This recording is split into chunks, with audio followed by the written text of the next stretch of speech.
Hey guys, it's me, Slick Ricky. So every nationality has a couple of things that people heavily associate them with. Like when you think of Canadians, your mind goes to an image of a really polite person and maybe a moose. If you think of Americans, it's most likely going to be about freedom and a barrel of oil.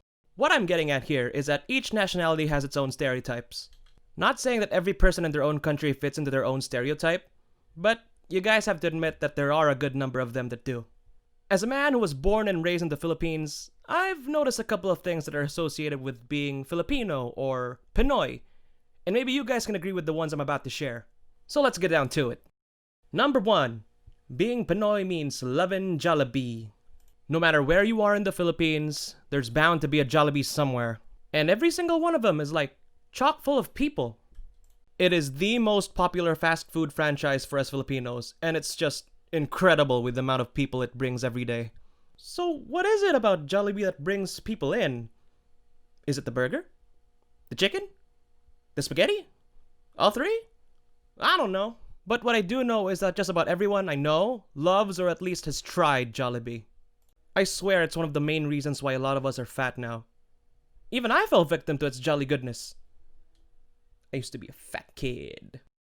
That bee knows it has everyone in the palm of its hands. It's already taken over the Philippines.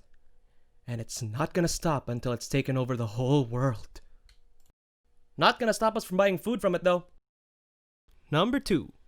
Being a Pinoy means eating rice. We Filipinos are a people that loves its rice.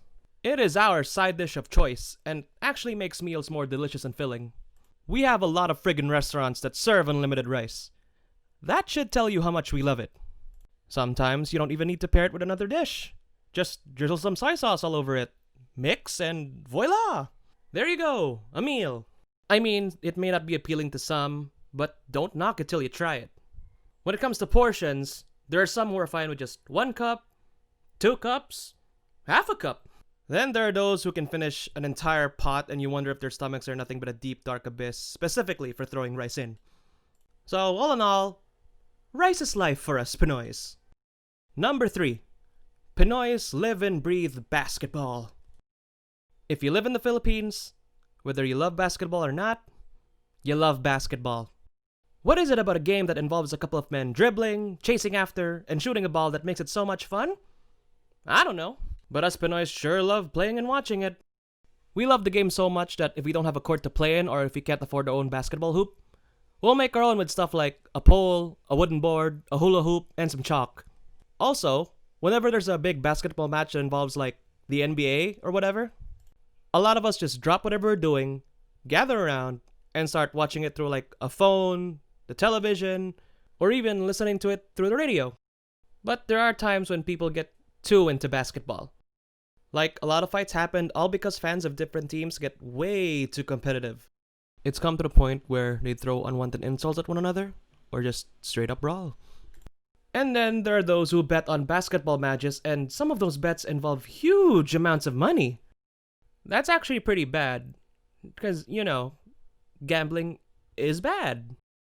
Well, I can say that basketball is so embedded into our culture that at this point, it's pretty much our national sport. Number 4. Pinoys are super hospitable.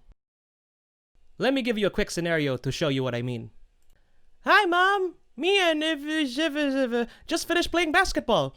Because of course it'd be basketball. Oh, hello! Oh, you look so handsome. Come inside our house. Oh, hello. It's okay, I have to be heading home anyway. No, you're already here. Come inside. No, thank you, Get inside! Okay. The two of you can sit there, play games, watch TV, you can massage each other's feet. Just do whatever you want until I prepare all the food that will make your tummies big. So, you wanna massage each other's feet? No! I really think I should go. You are not leaving. Something like that. But in all seriousness, it's one of the traits that I'm proud of when it comes to being Pinoy. Because it's true, we like showing our guests that we want to take care of them. It's really nice. Number 5. If there's a Pinoy party, there will be spaghetti. I swear, 9 out of 10 times, a Filipino party will always involve a huge tray of spaghetti somewhere. And it's that really sweet Pinoy spaghetti too. Not that there's anything wrong with that, but it feels like every party I've been to, I've tasted the same one. Some people even get their spaghettis from Jollibee for their parties. That bee has wormed its way into our own parties. In any case, can someone explain to me why we love spaghetti so much? Because I am genuinely curious. I mean, I'm not gonna lie, but I friggin' love spaghetti ever since I was a kid. And even until now. It's the reason why I got really big boned at a certain point in my life. Multiple points in my life, actually. Oh, honorable mentions go to those little hot dogs on a stick with the marshmallows on them. And those clowns that go, "Hi! Hello!" As those are common in parties too, but mainly those for kids. Number 6. A Pinoy does not take pedestrian rules seriously. We focused mostly on the positive stereotypes, so now let's get into the more negative ones. I don't know about the other areas of the Philippines, but from what I've noticed, like ever since I was a kid, when it comes to crossing the road, we just go for it. Here in Cebu, we just run. Like, we just run. I don't know why we do this. And it happens on a daily basis too. So let's say that the everyday Filipino worker needs to cross the road so that he can get to his job. He sees that there's a pedestrian crosswalk that's like a 30-second walk away. But most likely what goes through his mind is, that's too far. So he abandons all form of safety, runs across the street, and just hopes he doesn't get hit by a car or something. I've seen it happen so many times, and I hate myself because I've done it too. I make sure not to do it anymore, so if I ever see a pedestrian crosswalk or a skywalk, I actually use it. Or at least I try to anyway. Just remember this, people. They're there for a reason. Safety. Don't forget. Number 7. To a Pinoy, everywhere is a trash can. Unfortunately, a lot of us Pinoys follow the bad practice of, if there's trash in your hand, just throw it wherever you want. Maybe it's because we think that someone else will clean our mess for us, or maybe we're just too lazy to walk up to a trash can and throw it there. It's honestly kind of sad, because if we didn't do this, we'd have much cleaner places in the Philippines. There's no limit to the type of trash being thrown either. It could be a candy wrapper, a cigarette butt, daddy's iPhone, a used diaper. Sky's the limit if you live in the Philippines. Again, this is another thing that I used to be super guilty of. Which is why now, I actually hold on to my trash until I can find the appropriate place to throw it. For those of you who don't throw their trash anywhere, props to you guys. You help make this country a better and cleaner place to live in. Number 8. Pinoys have this weird love-hate relationship with public transportation. This is specifically towards jeeps and taxis. For those who don't have their own private vehicles, they see jeeps and taxis as things that are super convenient for getting them from one place to another. But for those who do have their own private vehicles, to them, jeeps and taxis are the banes of their existence. Well, when it comes to driving on the road. The reason for that is because our public transportation pretty much just picks up and drops off passengers wherever and whenever they please. It's like the laws of the road do not apply to them.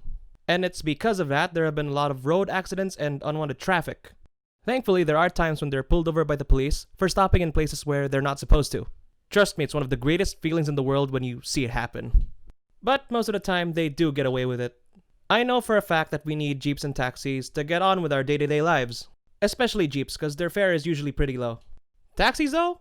Those things are expensive now. I just wish there was a better system on how they pick up and drop off passengers. Because there's no denying that they're extremely useful. Number 9. Pinoys often engage in the act of Filipino Time. Filipino Time? What is that?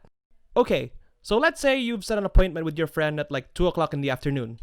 You specifically stated 2 in the afternoon. Not 1:30, not 2 in the morning, 2 in the afternoon. But for some dang reason, your friend's thought process must have gone something like this. Oh, he said 2 o'clock? Okay, I'll be there at 3. So you end up waiting for like an hour or something for someone who can get it through his head that you said 2. 2! Yeah, this kind of happened to me on more than one occasion. But yeah, basically Filipino time is when a person decides to arrive like 30 minutes or an hour or more after the agreed upon time that you were supposed to meet. It's another really bad practice that's commonly done by a lot of Pinoys, and it really gets to me. So I'm begging you guys, if you made plans with a friend to meet at a specific time, be there exactly when you're supposed to be. Or you know what's better? Get there earlier! You know, you'll be making a lot of people happy if you do. That and it makes you look good, you know? Number 10. A Pinoy places English speakers on a pedestal. What I mean by this is that a lot of Pinoys think that if another Pinoy can speak fluent English, then that person can be either really rich, cultured, smart, completely trustworthy, or a combination of all of them. I'm not trying to say anything. It's just weird because a lot of people do believe this. I mean, sure, speaking English sounds good, but it shouldn't justify one's value as a person. I knew a couple of people who looked down on others just because they couldn't speak proper English. It's actually kind of sad, because those people who make fun of non-English speakers are actually pretty common. I know a few people who may not know how to speak English well, but they've managed to accomplish so much without barely having to speak the language. They're living proof that you don't need to be able to speak English well in order to be successful or earn respect. So I think I've pretty much covered everything that I needed to. Or at least a lot of the ones that you guys can relate with. I could go on, but I'm on a tight schedule. I got lots of other things to do, like prepping for the next video, getting ready for work, and a bunch of other stuff. So if I missed any important ones, don't be afraid to share them in the comments below. So thanks for listening, everyone, and stay safe. Bye-bye now.